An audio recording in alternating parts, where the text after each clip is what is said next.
Et salut les amis! Alors aujourd'hui on va voir du old school avec Doran opposé à Partner, donc Royan et Wilkenrit. C'est toujours Red Arrow qui va jouer son deck favori.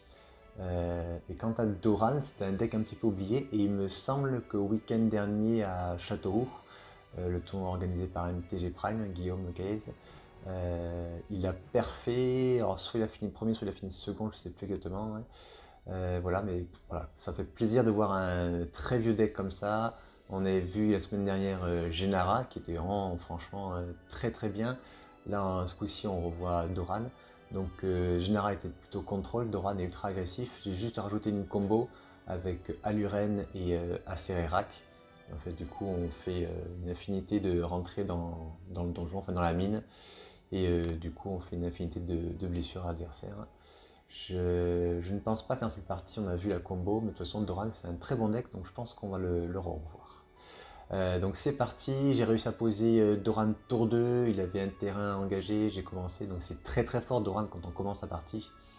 On peut très régulièrement le poser tour 2 face à un deck contrôle, avoir un 5-5 tour 2 c'est très difficile à gérer si on n'a pas de bounce, et puis même malgré tout on pourra quand même le reposer pour 3 d'invoque simplement.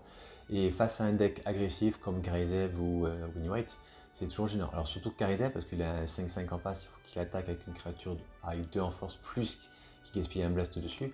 Face à un Winnie White encore il a beaucoup de cartes pour exiler donc il s'en sort à peu près bien en général. Mais c'est vrai qu'il y a quand même rendu d'autres très bonnes créatures, mais notamment celle-ci, le protecteur sylvestre, qui empêche nos créatures d'être ciblées. Donc c'est une carte extrêmement forte contre les decks contrôle qui ne pourront plus utiliser leur Mesophyte sur le Doran. Là en l'occurrence, Wilkenrit il utilise aussi des Fervellaken pour piquer les créatures. Il utilise des Boons, il utilise donc Will pour pouvoir transformer les créatures en 0-3. Et avec le Safekeeper sur la table, ça va être très difficile pour lui de remonter la pente. Il est déjà à 13, au prochain tour il va reprendre 7. Là, il fait une contemplation pour chercher une solution, mais il n'y a rien, donc il espère top-decker notre bonne carte. Toujours pas, bon, c'est une partie qui est un petit peu en sens unique pour l'instant. Même s'il avait un bounce, il ne pourrait pas le remonter. Si, sa seule solution serait de faire remonter toutes les créatures qui ont une force inférieure au nombre de deals qu'il y a sur la table. Mais bon, pour l'instant, il n'a pas trop de deals. Là, il réalise que c'est même pas la peine de continuer. Voilà. Allez. Il a un jeu extrêmement lent, il préfère directement passer à la seconde. Il faut qu'il arrache les deux suivantes le plus vite possible. Allez, tour 1, du coup, il fait une prédestination. Du coup, moi, il me laisse le champ libre pour poser un elfe.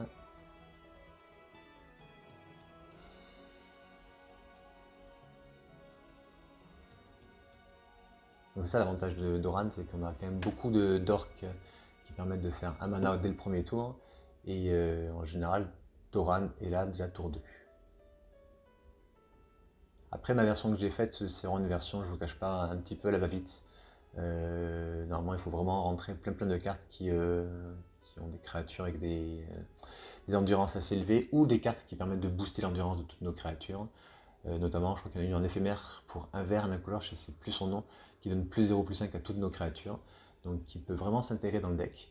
Là, j'ai préféré faire une version avec des bonnes créatures. J'avais franchement pas toutes les cartes pour le faire. Je l'avais fait il y a très très longtemps, Doran, peut-être même il y a plus d'une dizaine d'années. Et j'avais trouvé ça déjà très très fort. Un de nos membres le joue régulièrement, mais il n'était pas ce jour-là malheureusement. Alors j'ai décidé de le jouer à sa place.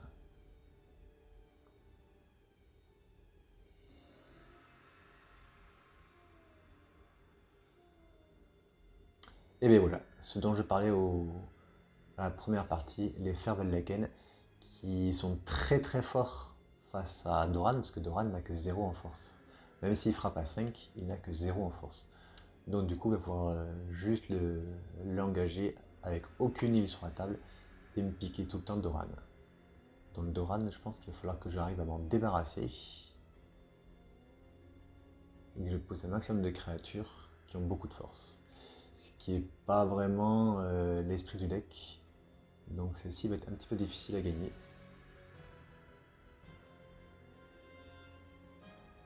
Ou alors il faut que je submerge de petites créatures et fasse une seule grosse phase d'attaque.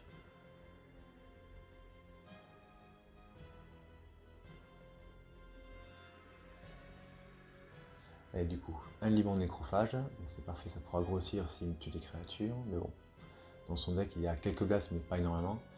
Un elfe de la charmille et une chamane rythmore. Ben voilà, c'est le plan de jeu que j'ai développé. Poser un maximum de créatures et essayer de le submerger avec le nombre. Et surtout, le chaman rythmore va permettre de finir la game en exilant ses sorts de rituel d'éphémère sur son cimetière et de lui faire perdre 2 à chaque fois.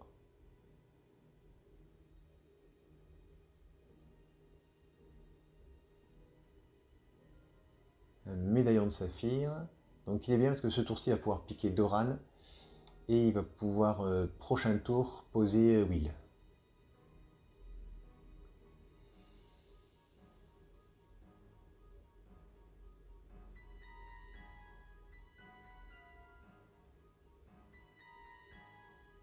Mais c'est parfait, un zénith de vers soleil. Donc je vais pouvoir aller chercher et bien encore une fois le safekeeper. Hein.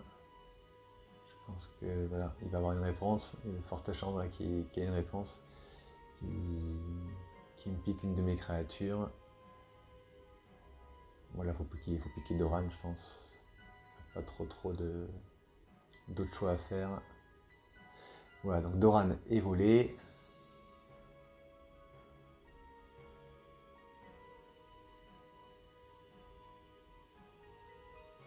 Voilà, je vais chercher le protecteur sylvestre.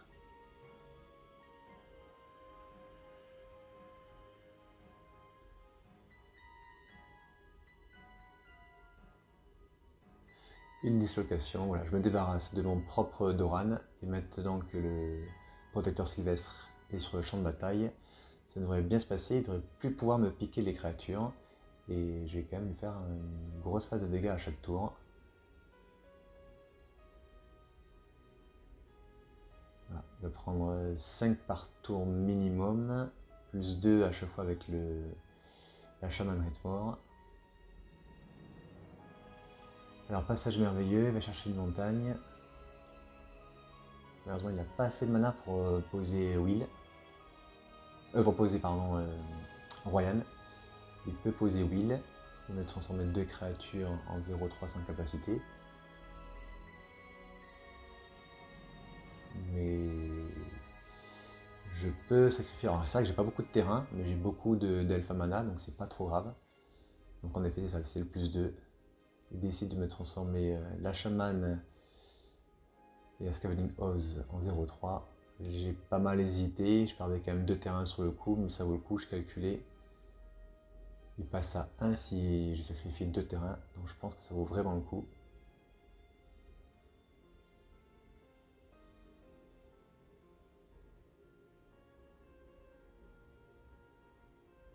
Après, je vous cache pas que mon play était risqué. S'il faisait un pyroclasme, j'avais tout perdu. C'était le gros risque. Enfin, dans un jeu comme ça, si on commence à hésiter, c'est pas la peine.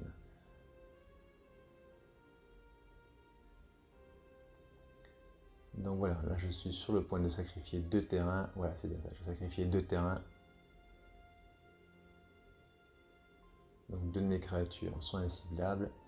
Et je vais pouvoir à nouveau frapper ce tour-ci à pleine puissance. Alors, je pioche un JT, c'est pas trop tard, c'est pas la peine. On va juste continuer à frapper en espérant qu'il n'y ait pas de pyroclasme. Donc je mets 1, 2, 3, 4, 5. Il passe à 3. Et à tout moment, je vais pouvoir, à son tour, exiler une carte de rituel ou d'éphémère avec la chamane et le refaire à mon tour. Ou s'il me transforme en 0-3, je le referai au début de son tour.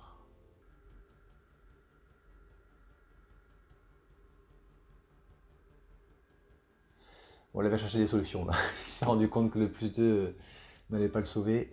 Il va chercher des solutions, il va chercher un pyroclasme ou un sort de ce style.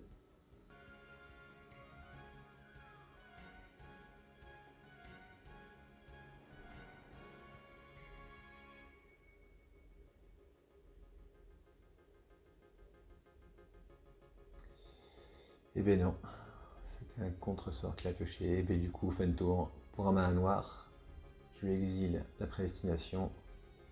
Il perd 2, il passe à 1 et il comprend que quoi qu'il arrive, même s'il remonte toutes mes créatures, qu'il les engage, il avait un cryptique commande pour engager toutes mes créatures.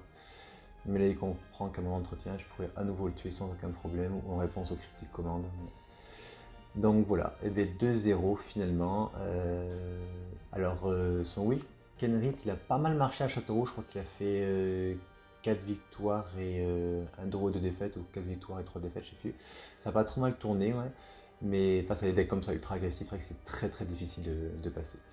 Et bien comme d'habitude, on se dit à lundi avec les membres pour une vidéo exclusive, et à vendredi pour les abonnés. A bientôt, bye bye.